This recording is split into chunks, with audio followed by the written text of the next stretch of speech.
So good afternoon, everyone. We're going to start our first Romandie seminar of the Swiss Impact Investment Association. My name is Derek, and I welcome you actually for 60 minutes. It will be intense. We have actually 6 speakers, and the subject is Reconciling Tech Revolution and Impact Revolution. So what does it mean? Well, the idea is actually that we are at a crossroad. Impact investment was coined in 2007 and has gradually scaled, and actually is growing really, really fast. But it is still far away from what we need. There are some numbers telling us that, for example, for the climate change challenges, we need $1 trillion a year of investments, and we are at 150 billion, which is actually 6 times less of what we need. So today, what we're going to do is see if technology can help us to scale impact, and data will be key. So what we're going to do is have first Christian present us some background information about SIIA and the market. And then we'll have 2 sets of speakers. The first ones will be actually here at Impact Hub, and thank you very much, Impact Hub, for hosting us. And the second 3 will be online. I will present them as we go. So I will just let now actually the mic to Christian, please. Thank you very much, Derek. So good afternoon, everyone.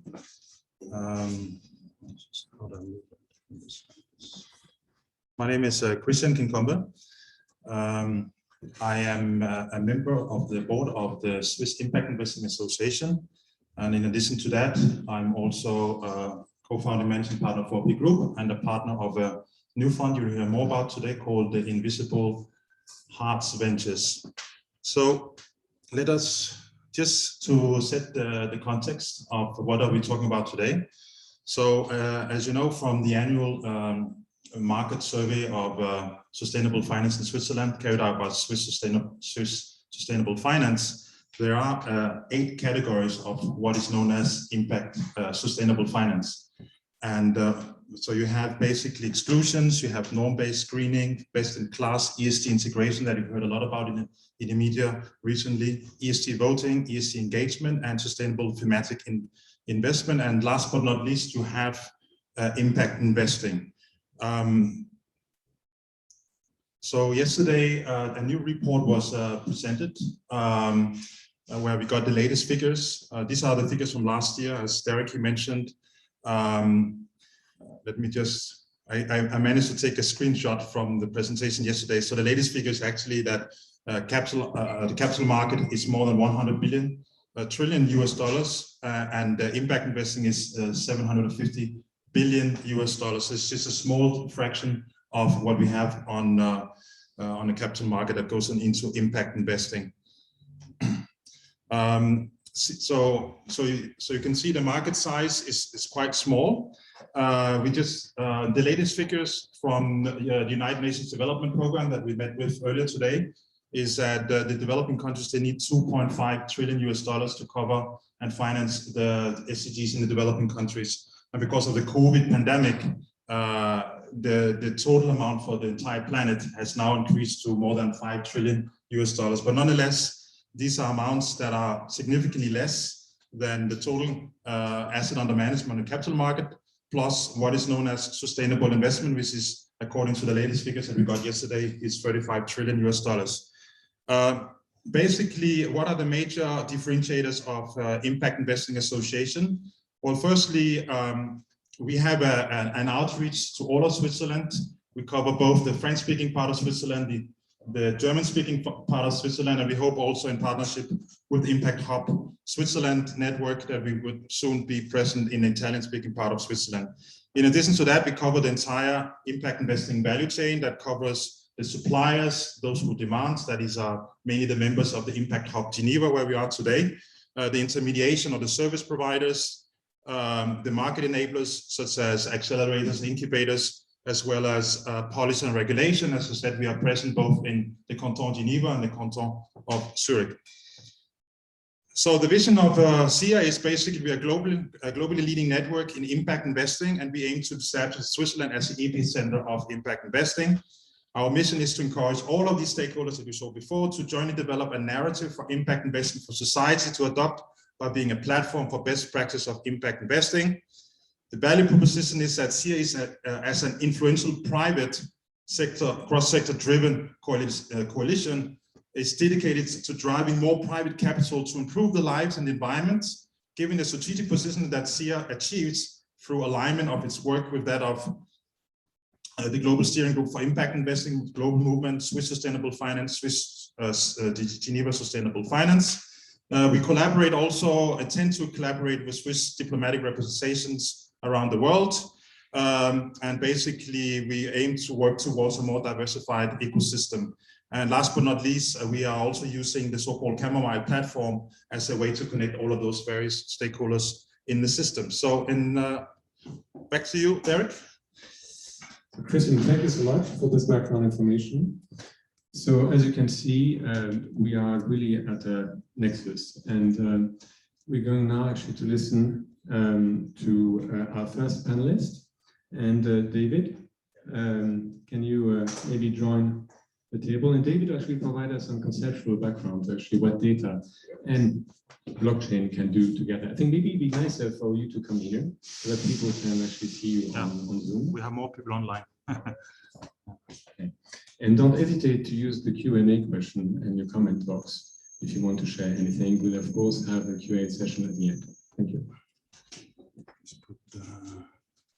All right, thank you very much. So my name is David Ujoki, and I'm a sustainable finance lead at the International Institute for Sustainable Development.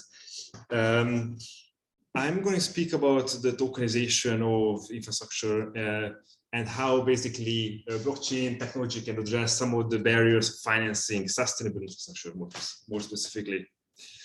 So Victor Hugo said once that nothing is more powerful than an idea whose time has come. And I think the time of blockchain has come, and I think it's going to play a very important role in the digitalization of finance, also in the sustainable finance space. So there are many definitions of what is blockchain. I'm not going to give you one today, but I just like to say, so when people ask me, so what is a blockchain? I just say it is a trust machine. And I think that's exactly what blockchain is best placed to do. So what is tokenization? Tokenization is basically the digitalization of real world assets and financial instruments as well, using blockchain technology. So basically it's like securitization, but on the blockchain.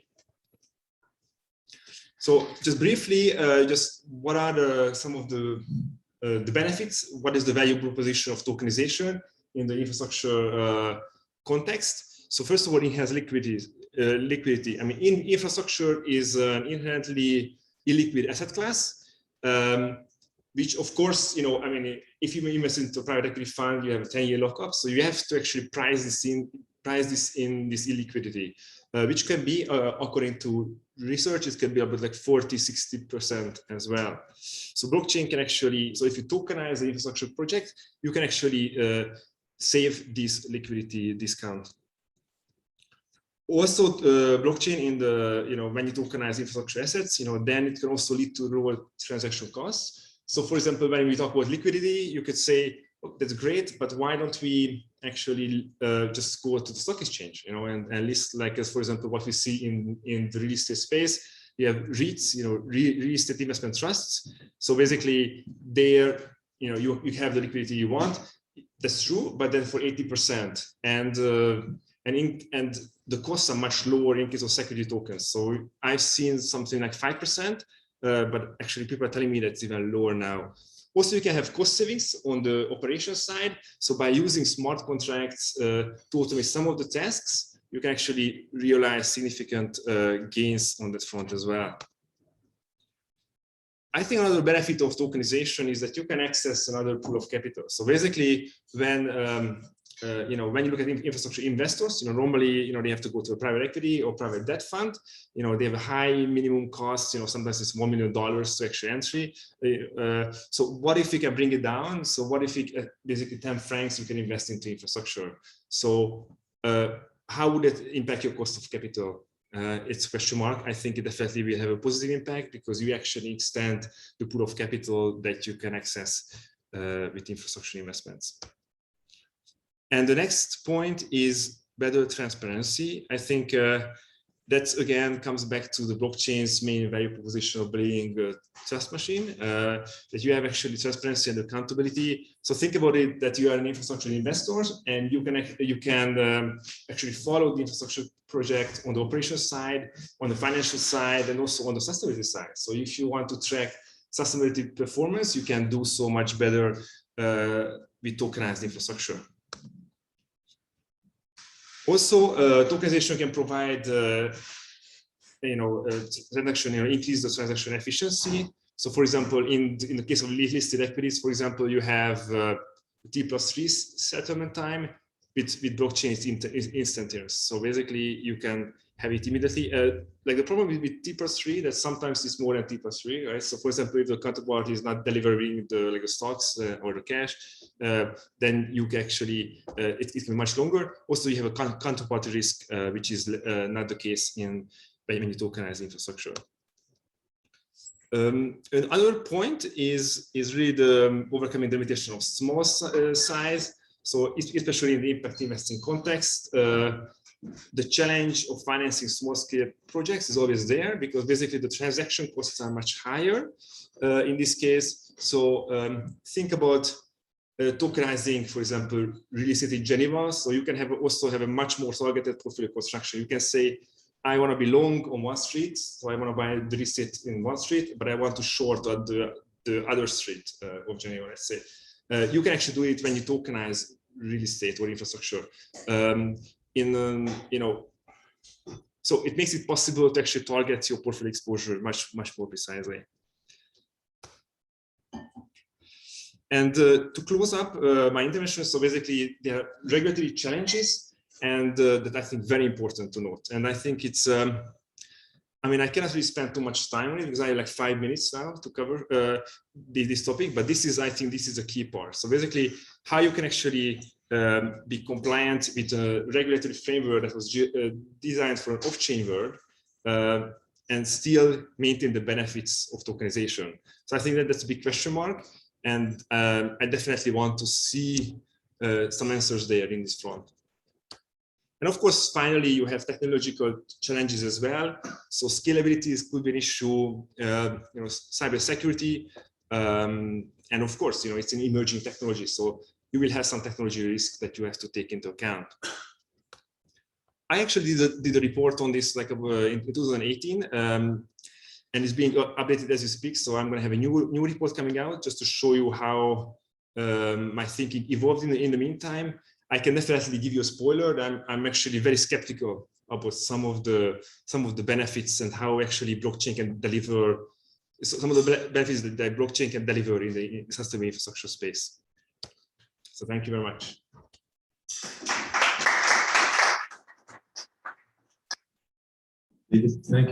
Thank you very much. We will ask questions, I think, at the end. That would be the most efficient way of doing things.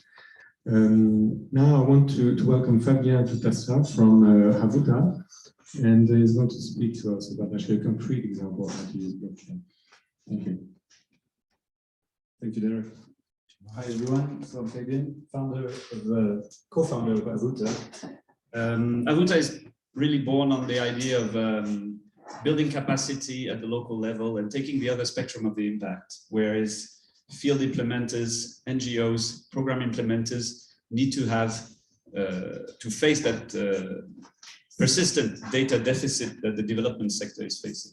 So basically providing technological tools and capacity building to field implementers to not only prove the impact to the investors and donors, but also improve it. So actually, when I have a private sector background, and when you steering projects, you have data coming in on a weekly basis, on a daily basis, on a monthly basis. You have indicators, you have measurements, you have performance, efficiency, and that kind of concept, those kind of concepts are very hard to implement in the development sector. So we do a pre-base, post-implementation measurement of impact, but we actually don't do daily, monthly, ongoing measurement of impact, so that you can steer development programs towards actually maximizing that impact on the go. And so we should, so Havuta is about facing really that topic, challenge providing technology to organization implementing development programs to help them improve their impact back to the donors. So how do we? Yeah, sorry, I think you missed my. Just continue. That's okay. So anyway, the technology we use is answering many of the actual challenges of collecting data to human beings in the field. We are blockchain based. As David said, of course, immutability and transparency is key in the sector, so that comes with it. We also implement our own tokens so that we can tokenize the data to the people who are actually providing it. So instead of interviewing them, having focus group, having all the traditional methods of evaluating impact of projects, then we want to empower organizations to do their own self-assessment, providing mobile applications that will help them connect with their communities and collect data directly from them, which will enable them to tokenize the data, reward the people who provide data. So in fact, you are actually, I don't know if you're aware of that study that was showing that the bag of lentils will improve drastically vaccine rates in India, even though vaccine was free. So we are incentivizing the data that is being sent back from beneficiaries to the organization through our own tokens. So we're actually using really the tech side of blockchain, not the financial side, but the tech side of blockchain to make beneficiaries actual provider of the information and provider of the impact information from directly back to the organization. And then the organization can use, as David mentioned again, tokenization, non-fungible tokens, creation of impact assets that can be brought back up upstream to investors and prove the impact of the organization, where they can then buy those tokenized assets, invest into new programs, and then generate more fundings for that organization. So trying to build up a virtuous cycle, but starting from the field rather than starting from the investment side. And so we really want to position ourselves as a base layer on how to collect data and to actually prove and report on evidence-based impact. Thank you very much. Thank you so much, Fabian. So now, after having actually a concrete example bottom up, and we'll be able to build actually on that approach later on in the Q&A, we wanted to have the view of investors. And now is the turn of Wei Meng, who's based in Singapore, but has just relocated to Switzerland with his family, so welcome, and is working for Leonie Hill Capital, that is going to speak to us about the new project. So your turn. Thank you. Bonjour. Yes, I'm from Singapore, but you know, pretty much we look at the lens. We look at the lens in a very global way, and perhaps because I'm given just 5 minutes, but I still want to introduce our background and the reason why I've traveled so many thousand miles to come here. Is very much, we think that this is an exciting time. I think we are really living in a very exciting time because of technology revolution. But this is not good enough. We've been spending more than 15 years as a family office to invest extensively into technology revolution. We have gone through from .com into data, into cloud, and to now is blockchain. And I think this is going to be still ever changing.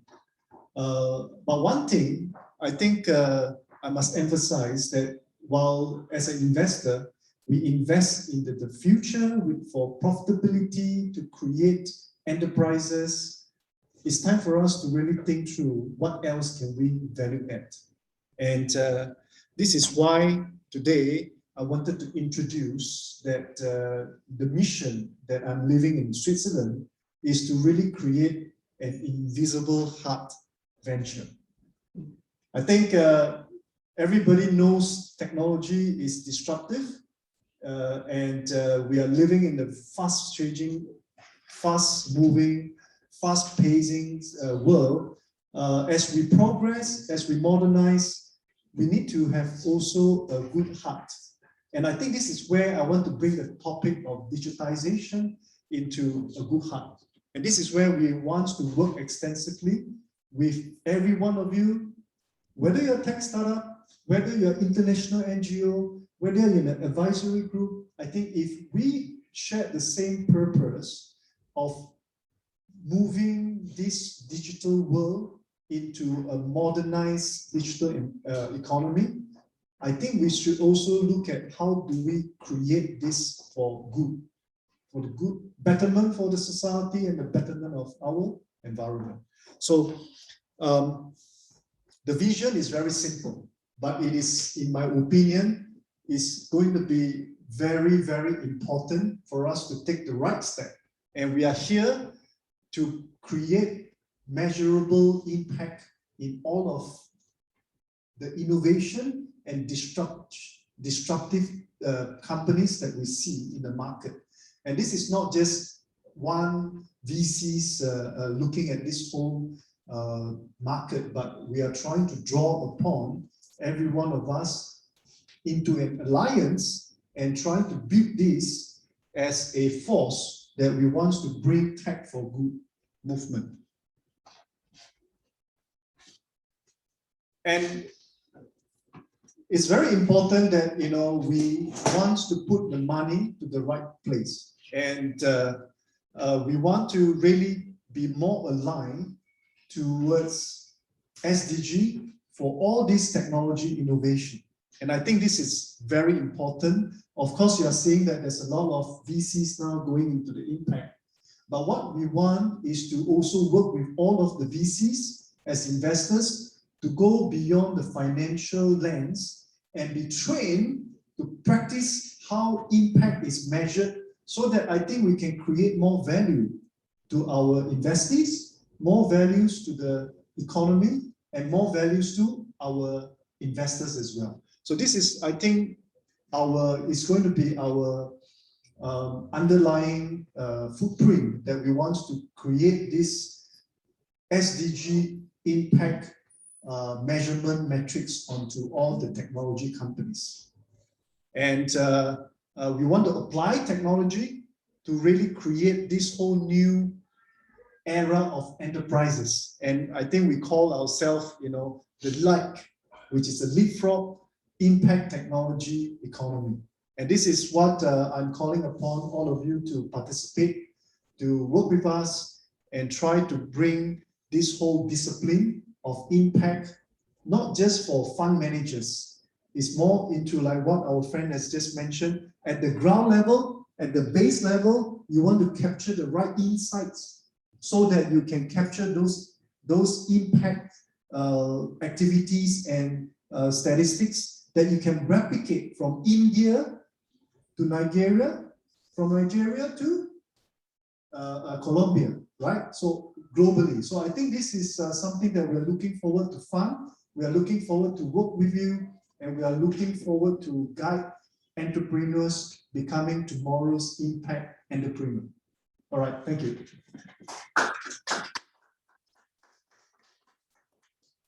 Thank you very much, Wimeng. So traceability and transparency is key, and I think technology like blockchain can definitely help. Another question is trust, and David mentioned the trust machine. You can also mention it as being some kind of a decentralized trust, but what is key is also what you do with that data. So we have now Yves Canazola from Access Impact, who's going to join us from online and leave you to your speech for 5 minutes. Thanks so much. Yes, thank you very much, and good evening. It's a pleasure to be here. So as my name is Yves, and I'm a co-founder of Access Impact. It's interesting as I was positioned in the agenda, because in a sense we are doing a little of all the other parts. So in a sense, I will start by the governance and the trust, and I think the trust definitely we need to reduce the intermediary on having a better trust. And we also use on the system, underlying our system, an eco blockchain. We call it eco blockchain because it's a permissioned blockchain and it's validated among the stakeholders. So it's a multi-protocol and stakeholder, and we work on 3 dimensions. It's a measurement, the monitoring, and the monetization. So in a sense, we work in these frameworks that it's a local project-based validation by among stakeholder. It's monitoring by the IoT data on the stakeholder, and it's involving the monetization inside the system with 2 types of investor, or it's an ex-ante investor and the ex-post. And in a sense, at the end, we can also tokenize, but we don't tokenize because it's a permission, as I mentioned. On the governance, it's important. Of course, it's important at the technology level. It's the first part of the debate. It's what type of technology, why is the innovation in technology can bring this trust. It's important also the data, what type of Oracle, how we manage Oracle inside the system, and what's the data and the key metric. And I think that the precedent auditors was mentioning that the key area, how we create the value chain of impact and how do you extract the SDG and other type of impact, it's fundamental on it. And of course, the last time is the revenue sharing. And when we talk about the revenue sharing, it's a dynamic process from the ex-ante when we start the project with the cone of uncertainty up to the point where it has been validated by the multi-stakeholder approach, and it's a fungible product. And here we need a revenue sharing, a governance, because we need not to give to the value extractor on the intermediary too much of the value creation, but to have to give back in a dynamic way to the stakeholder, and especially the local community and the people that will keep the resilience of the model. So it's an integrated and a distributed network, and the distributed creates the resilience through this approach of collective action. That's in a nutshell. It's okay. You hear me? Or? Continue. Yeah, it's fine. Okay, sorry, now because I saw the technical people. So in a sense, what I want just to add that when we are talking about this SDG, always behind the SDG is a term of information, but behind that it's always and often wicked problem. And when we talk about wicked problem, we need to better understand the causality and the true value chain of impact, and we need not a centralized system. We need a disintermediate system, not obligatory a decentralized, because it's more complicated to have a decentralized, but we need a distributed of knowledge, and creating this solution that stakeholder can be adapted from the different expertise on the local community will be key to fulfill the full spectrum of the SDG on all the co-benefit we can extract from the process. So it will be adapted to a nature-based solution, but it could be adapted to infrastructure project. Whatever there is a project that is ongoing and we need to validate on the dynamic process SDG and the co-benefits, we need to have the measurement, the monitoring, and the monetization connected inside, and having all the stakeholders having the trust and the validation of the model. Let me just see him. Yeah. Thank you so much for these perspectives. I'm going now to move to Louis Downing to have actually moving from the bottom up to a top down, meaning scale. We started the discussion by saying we need to scale impact. We need to scale 6 times based on some numbers. So people are thinking about the private sector, they're thinking about the public sector, but of course within that realm are infrastructures. And this is where actually Louis can provide us some interesting perspective as CEO of the Global Infrastructure Basel Foundation. Louis, it's you. Great, thank you so much for the introduction. I'll start with 2 very quick apologies. Firstly, that I can't be there in person today. So we have this hybrid format, but thank you for making that possible. And secondly, that my colleague Lorena Zemp, who's much more knowledgeable about this topic, was meant to present and would also have given this panel a little bit of gender diversity. So I have to apologize that she had to step out at the last minute. But to introduce us, so Global Infrastructure Basel Foundation, we're a Swiss nonprofit. working to accelerate the mainstream transition to sustainable and resilient infrastructure. We're talking about large infrastructure projects. And over the last 11 or 12 years, we've assessed more than 180 infrastructure projects in about 50 countries to a combined capex of about $50 billion US. And our theory of change is basically to bring best practice sustainability to infrastructure projects through assessment, capacity building, and financial incentives. So over the years, we've tried a few different ways of assessing infrastructure to see, how sustainable is it really, from self-assessments to in-person workshops to full third-party audits based on ISO auditing standards. And as you'd expect, there's a clear trade-off between cost and quality. So the more resources you spend in extracting and validating information from infrastructure projects, the more certain you can be that this information is accurate and useful. So to give one concrete example, we assessed a large municipal waste management project in North Africa recently. So a landfill that would be turned into a waste-to-energy plant. And one of the criteria that we check within our system relates to resettlement. And whilst on paper, no resettlement would be needed for this project, when we actually visited the site in person, we could see that there was really a significant number of people that would be displaced both physically and economically. Because after the project was completed, trash picking, so to speak, would no longer be possible. So this is obviously really, really important to know when appraising a project for how sustainable it is in terms of environment, society, and governance. But it's a good example of something which is largely invisible from satellite imagery or formal documentation or the kinds of information that you can get when you don't spend the resources to actually go there in person and see it. So to capture meaningful information costs money, basically.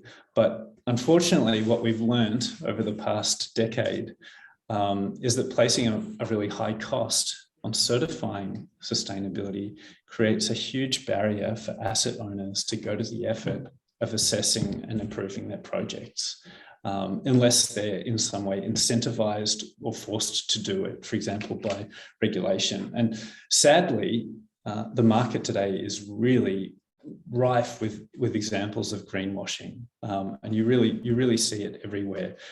Claims to sustainability that are just not based on hard facts.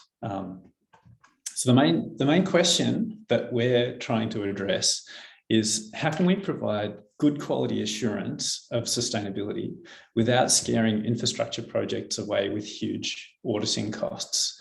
And it's here that we think there's a two-phase strategy that we can use technology to get this done, which is basically the following. So firstly, we want to use technology to remotely assess infrastructure projects to get a most likely sustainability performance. So based on the SURE standard, which is the standard that we run.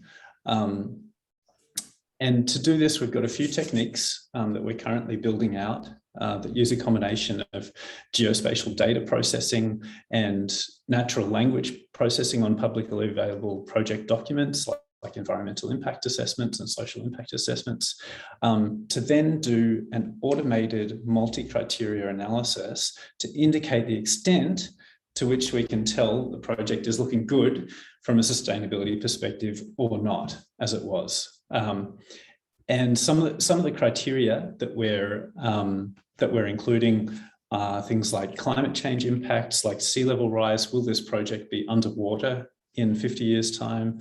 Impacts on biodiversity and habitat loss, and also benchmarking against industry standards for different aspects of project performance.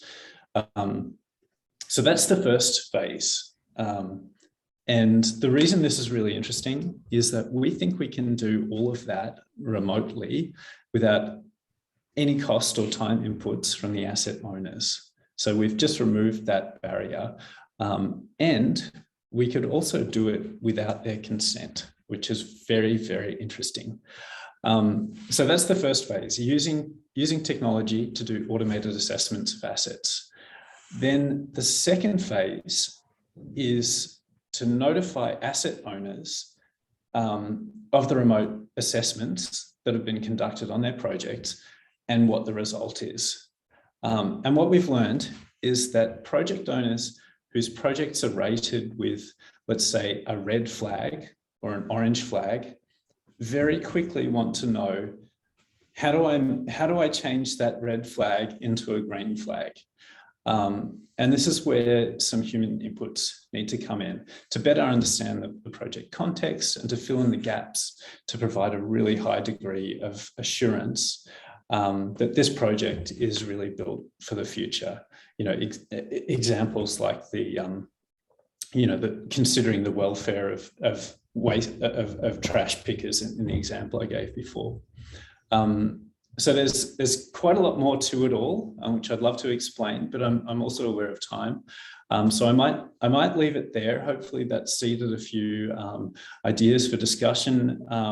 And please feel free to reach out to me or my organization to learn more about it, or to see if there's ways that we can assist one another. I know it's a very, very buzzing space at the moment. So as many sort of threads as we can tie together, the better. So thanks very much.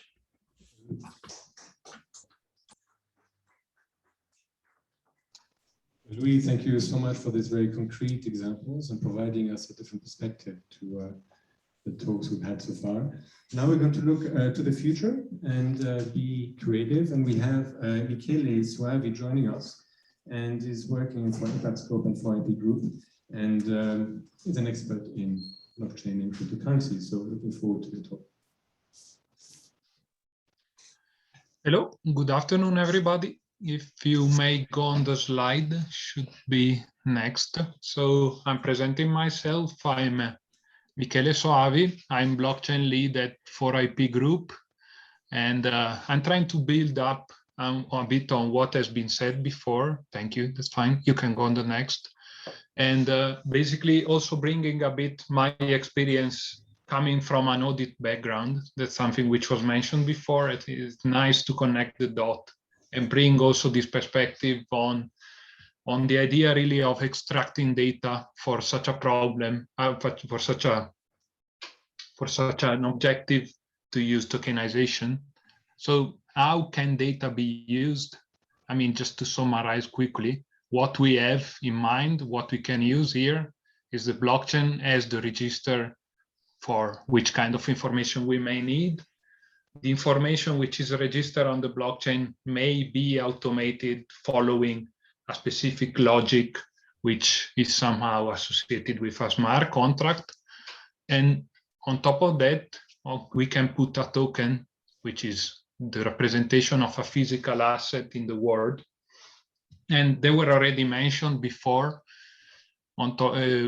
It can be enhanced also from a technological perspective with the use of IoT and oracles that basically are providing, are reliable third parties which are going to provide information which is going to be used for the blockchain, like whatever, weather forecast or whatever, to validate certain assumptions. And I would like, always to recall that at the end of the day, we're always dealing with people. And if people are not using correctly the technology, the blockchain itself and tokenization cannot really solve the problem. So next, please. And I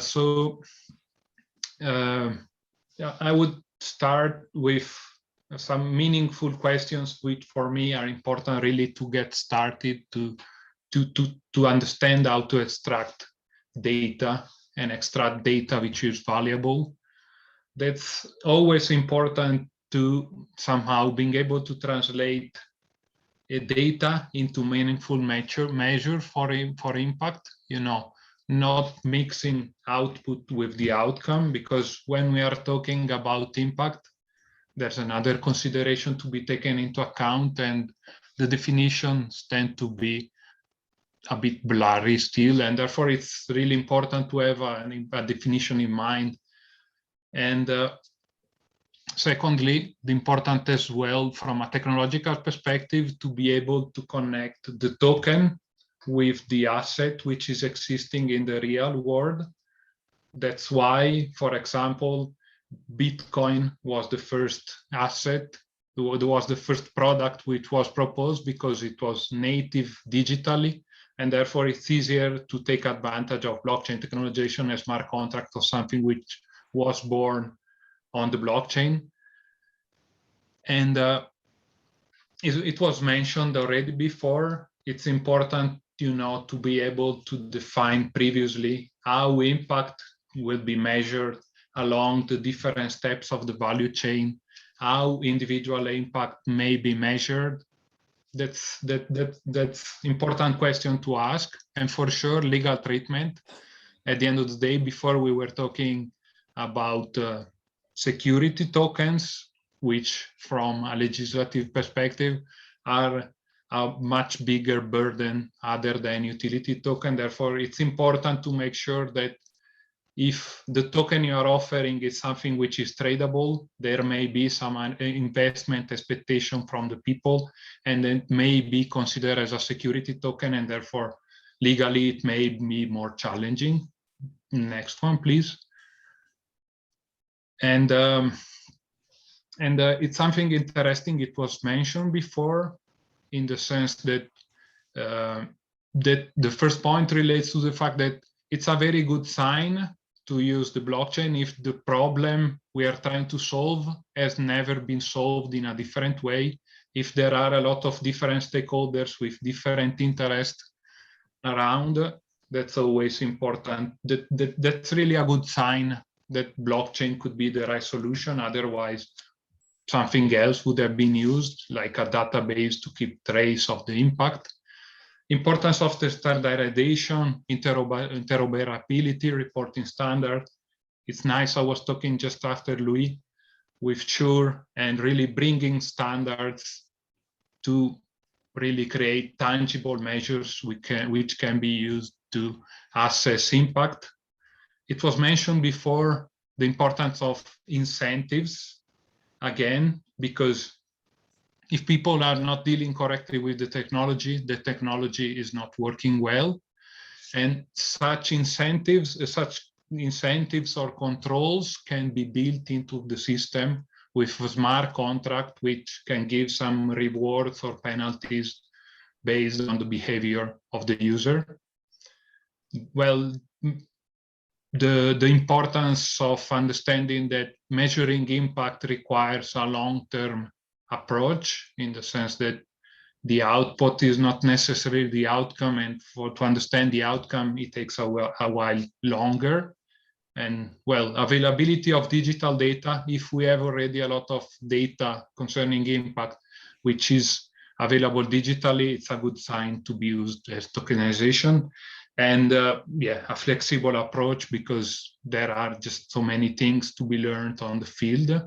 Next, please. And that should be next. Sorry. And just to conclude, the most important challenges relate to the fact that, okay, maybe we talk about tokenization, challenge, blockchain, and David was mentioning, for example, in the first presentation, that he was really somehow skeptical on the use of blockchain. And I partially agree, in the sense, again, that the people that use the technology has to use them correctly. Otherwise, blockchain or tokenization may not necessarily be a solution. It's a very complex environment, and therefore collaboration is key. But again, diverging interest and having a lot of different stakeholders involved may be a really good sign to use this, to give a reason to use blockchain and tokenization. And it was mentioning already as well, the difficulty in scaling up, because it's difficult to replicate a model to another context. Well, that's it on my side. I'm happy to open the conversation for the Q&A and get in touch with 4IP if you have further questions. Michele, thank you very much for this discussion.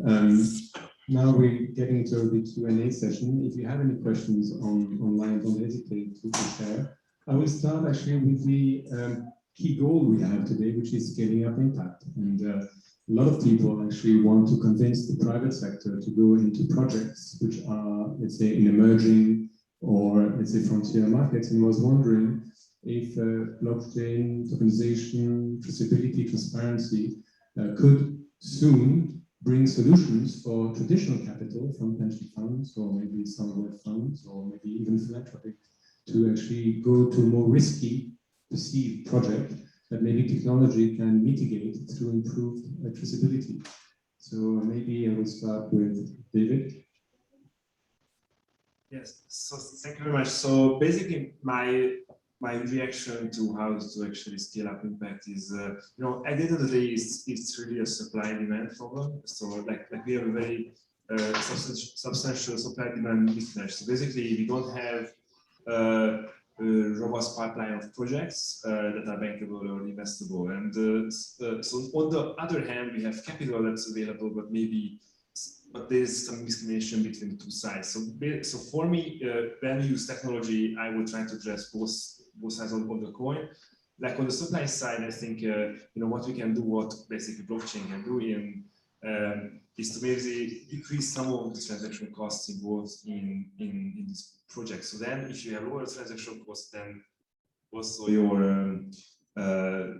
then you can actually finance a much broader range of projects that were, for example, before uninvestable.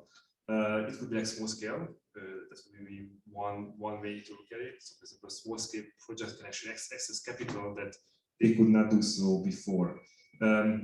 And also, so just one note on the demand side, and then I finish is like, so, you know, some asset classes in infrastructure was not really accessible for certain you know, group of people, right? So, for example, if you have, to invest in the private equity or private debt fund, your minimum sizes are very big, right? So that could also be interesting to see how we can actually address the demand challenges by actually democratizing financing sustainable infrastructure.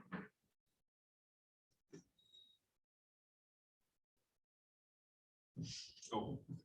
I don't know if someone else wants to respond to this question.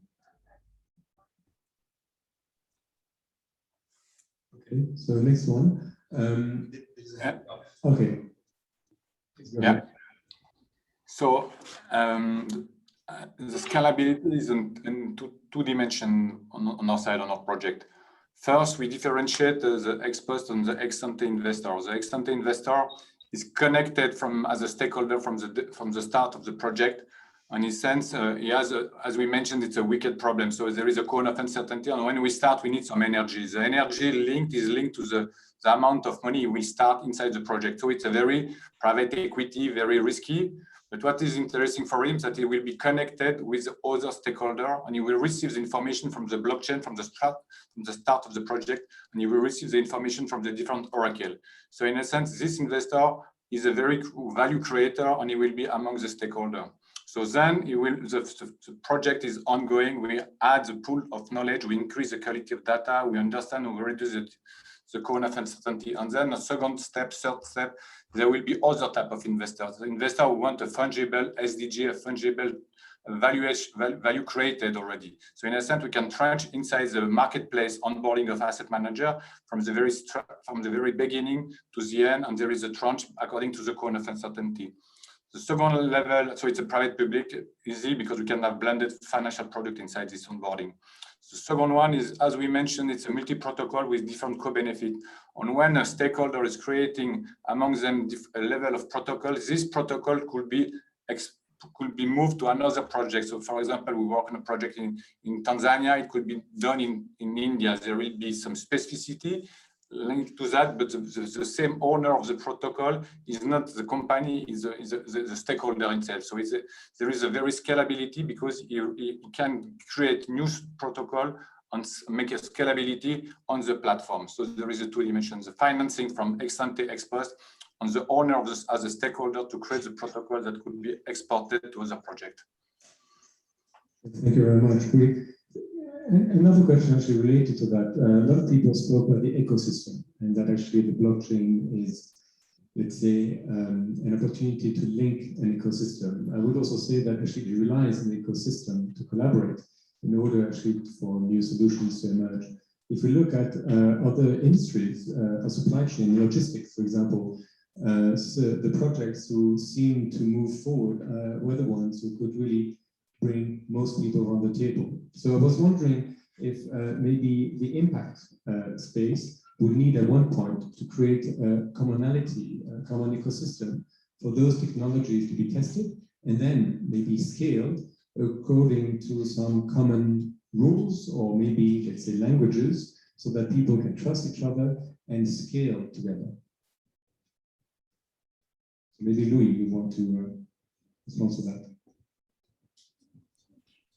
Oh, I'm very sorry. The sound quality was too poor for me to understand that question properly. I'm not sure if someone could rephrase it again for me.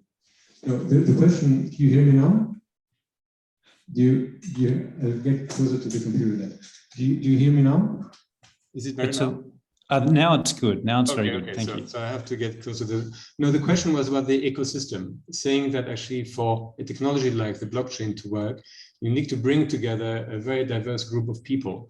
And the example of logistics supply chains, the shipping industry and others actually really started to get forward with blockchain as a tool for traceability and bringing down cost when all actors around actually that supply chain start to work together. But my question is, in impact, is there an opportunity at one point to bring a lot of actors together to test, let's say, solutions and then scale common languages to really have impact down the road? Yeah, absolutely. And there's probably other members of the panel who could comment on this as well. But maybe I could highlight an initiative which I think is launching next week, which is coming out of the ETH Zurich, which is, now I can't remember the name of it. It's called Restore. And its purpose, I think, is very similar to what you're describing. So it's basically using geospatial data and a community platform, basically to map not only elements of biodiversity and habitat, but also to map the actors and the programs which are involved in restoring nature around the globe, so that people can see, there's another organization who's monitoring that piece of forest, or there's the program which is overlaying on top of my program, so let's work together. But certainly, I think that's a really, really good question and really important to highlight the roles of different actors to actually, make this work effectively and efficiently. And maybe to rebound actually on that answer, I want to go to the next step and say that actually blockchain will create a new space for innovation. And we had VC, we heard about actually startups. My question was about new types of financial instruments that could be enabled maybe through blockchain and trusted data. So I wanted to see whether Wimeng or someone else actually had maybe a point of view on innovation, actually on the products that could emerge that could not emerge if actually blockchain was not present. I think that there's quite a few projects at the moment in the area. One is, I think, an interesting one based on non-fungible tokens, which is mostly today used for arts. So maybe you've heard some of the big sellings on digital arts. But tokenizing assets under the form of NFTs will create many opportunities for funding for small organizations. And so if the base organization, the small ones, implementing field development project can actually display publicly their impact on projects they have, results they have, and then raise funds through those kind of platforms, like such as NFTs. This will definitely bring a collectivity or a group of investors down to those people doing a field job, and with the use or with the help and support of well, organizations like GIB, where defining standards and where measurement of impact can be standardized across the board with all organizations. And for sure, this is going to be a great improvement from top to bottom. I really believe it too. Yeah, absolutely. I think just to add on is that the digital asset is definitely going to change how the financial instrument is going to be implemented in the future. I think in the topics of NFT, it provides a lot of those. I would say that people that wants to take part in innovation, they want to be also part of the stakeholding. And right now, in our current world, you just need to be, you need to have some financial resources, to that level for you to participate in IPO and etc. So NFT is a network effect, community based to drive innovation. And I think this is very important for us as an impact driver, as an impact agent, is to inculcate all these impact values into the innovation project, so that when people look at it, they can participate more easily, and they will be able to then create broader access to capital.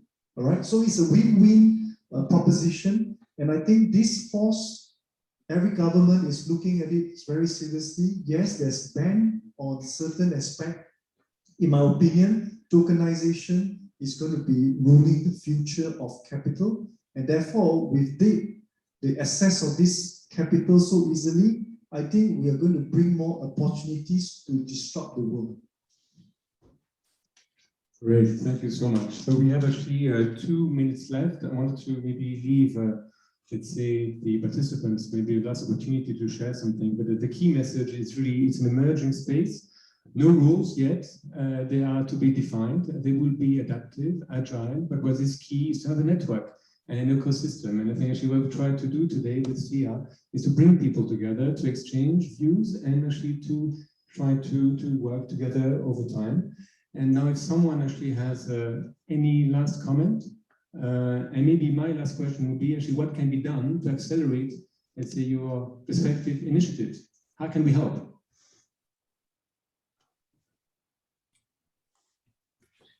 Well, I can go first. Just firstly to say thank you so much for organizing this event, and I think the role that you play in bringing people together around impactful ideas is just so important. I think the initiative that I spoke about has just begun. So we have a lot of room for partnerships and sharing ideas and shaping the trajectory. So your question, how could you help us? It would be to get in contact if you have good ideas or are interested in partnership or working together. Thank you. Thank you. Anyone else? No? Yeah.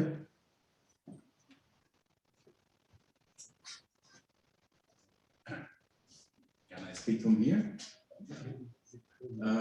Okay.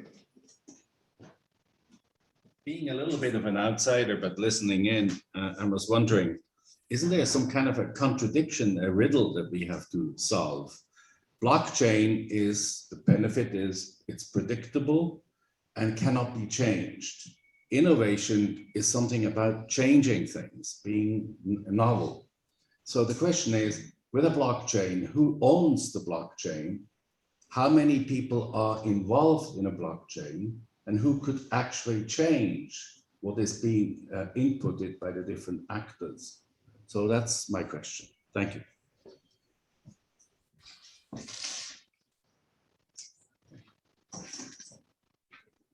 One thing about the immutability of blockchain is what brings, it's not going to make the data that is input into it better or more precise or accurate. It's just the opportunity for everyone to see it and verify. So it's not about what goes into it is going to be better than today. It's just giving everyone else the opportunity to say, okay, this someone has said that at that time, and then maybe in 6 months I'm going to go there and visit and check that impact, and it was not right. So that will discard him publicly from being a relevant provider of information. As David mentioned, this is a trust machine. This is how it's going to work. The data on it is maybe not better than today, but at least it's public, and everybody can check it. I think the key word here is transparency.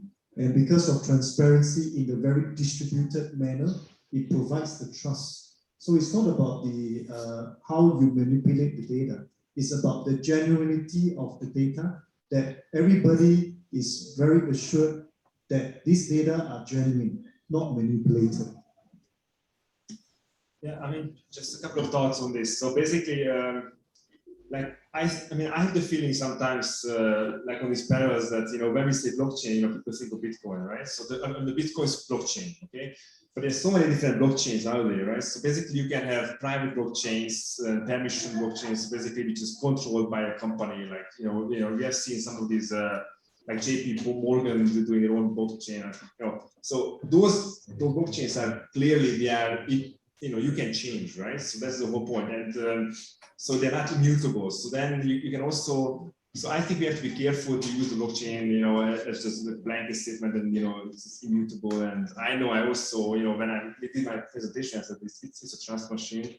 It definitely applies to some blockchains that are public and permissions maybe, but certainly not for all. And by the way, if you tokenize the infrastructure that I was talking about, you must be able to change transactions, meaning that you have to be able to reverse transactions. If you can't, basically you cannot have security tokens, because security regulation, financial regulation requires you to build in some features, including you have to give up immutability, by the way.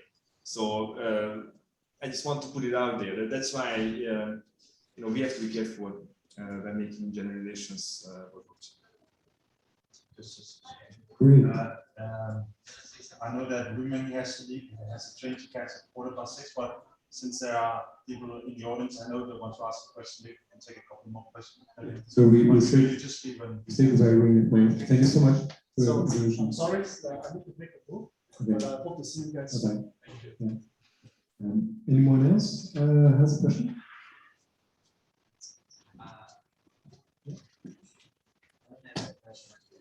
About the immutability about the blockchain. Isn't about misunderstanding to talk about immutability? Even if you cannot Talk about what? Immutability, the fact that you cannot change transactions. It's not It's not on at all. Yeah. But actually, you can in the next transaction correct it itself. Of course, if you're thinking about data, like sensible data, which I did here, regulation. It's tricky to use blockchain, but in itself, it's not immutable in itself. I don't know. I want to clarify that. Someone can. So, anyone else? A comment or question? No? Yeah, sorry if I may add on that. From my perspective, there are as many blockchain as you can think of, and as many products you can imagine which can be created in a blockchain. Thinking just about the development of NFT of the last year, probably 3 years ago, 5 years ago, that would have been unimaginable. And, I think there must be some kind of expectation and curiosity around, because this kind of challenge will be overcome. But the how is really the question, but a collaborative approach here, it's really the basis just to solve this kind of problems. But there are the tools. It's just a question of really, again, finding how from my perspective. Maybe I will just add on this one, because I think we can even reverse. Because there is a trust, transparency, and traceability at the project level, we can have this distributed model and have this distributed knowledge. On moving from increasing the number of stakeholders and adding this pool of knowledge, probably we can better fulfill this kind of wicked problem and finding this solution and reducing the cone of uncertainty. So in a sense, it's because there is a trust inside this one that we can increase the number of people and moving gradually to some kind of collective intelligence. So I think it's even because of this technology that we can fulfill some of the wicked problem like the climate change and other way. So I think it's probably the tools to fulfill the governance around that one. Great. I will unfortunately have to leave now, but I'd just like to say thank you very much once again. Goodbye. Thank you, Louis. Bye-bye. So just maybe to close, maybe what we could say about actually that technology, it is a technology. I would see it as an enabler of community, because for the first time we have this decentralized trust mechanism that allows actually very diverse people to be connected, work together, and the outcome of the community could be solutions for climate change and others. And in doing so, the traceability and transparency can maybe also convince other type of actors, more traditional investors, to join you on specific projects to scale the impact. So I just want to thank all of you for your input and for the hours spent together. And I want to give actually the mic back to Christian and actually some comments made by the future. Yeah, thanks. Okay, thanks a lot, Derek. So just in conclusion, so as we said, this is an event organized by the new antenna of the Swiss Impact Investing Association that's called SIIA Romandy, and which is the French-speaking part. So why collaborate with SIIA? Well, basically, we aim, as I said, to shape the impact investing efforts in Switzerland. The aim is also, as we've seen tonight, is to share knowledge, research, and best practices between the cantons and other countries, both in the North and the South Hemisphere, provide advocacy and policy support, either to the local government or to other stakeholders within the impact investing system, identify how impact capital can be used to achieve the SDGs and the climate objectives, and to identify and develop new opportunities for emerging market economies, and enable entrepreneurship, innovation, and capital to deliver impact at scale. What do we do? As I said in the beginning, we have a number of flagship activities. The most famous activity, of course, our annual SIIA Impact Summit that takes place in Zug, up in the northern part of Switzerland. And for the first time, the Swiss Impact Investing Association has been organizing a session amongst the 77 sessions that we have at the Building Bridges event that will take place on the 1st of December at 10:30. We also have monthly seminars and webinars. So we this month we have an in-person seminar, and next month we're going to have a virtual or a webinar, as it's called. And then we collaborate with other members of the Swiss impact investing ecosystem, such as Swiss Sustainable Finance, Sustainable Finance Geneva, the impact hubs, the 6 impact hubs in Switzerland, and other stakeholders. And the formal announcement will come at the Building Bridges event, but I can just give you a small insight that we are planning to establish a task force, which aim it is to set up a national advisory board for impact investing in Switzerland to join a global network of more than 40 national advisory boards around the world. Yeah, and then, as I said, an important part of that will be to advocate for Switzerland to become an impact investing hub. In terms of the timeline, as I said, we are aiming to have a monthly event. Most of these in-person events will take place here in the Impact Hub, Geneva, and the next and after the event in November, we'll have that is the Building Bridges event, which is going to focusing on the rethinking of the mainstream in impact investing strategies. And then after that, in early December, we'll have a webinar, digital webinar, to focus on the role of pension funds within the impact investing space. And then after New Year's, we are planning to have another in-person seminar here at the Impact Hub. Yeah, so that's all for those of you who are interested, by either those of you who are on with us online or here in the Impact Hub Geneva, or who would watch the recording, because this webinar hybrid event will be uploaded on the SIIA website.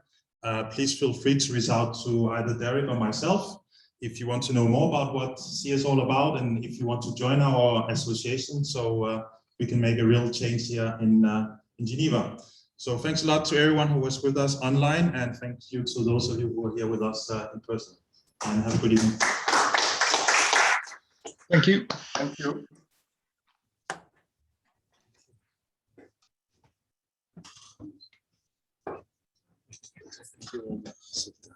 Thank you.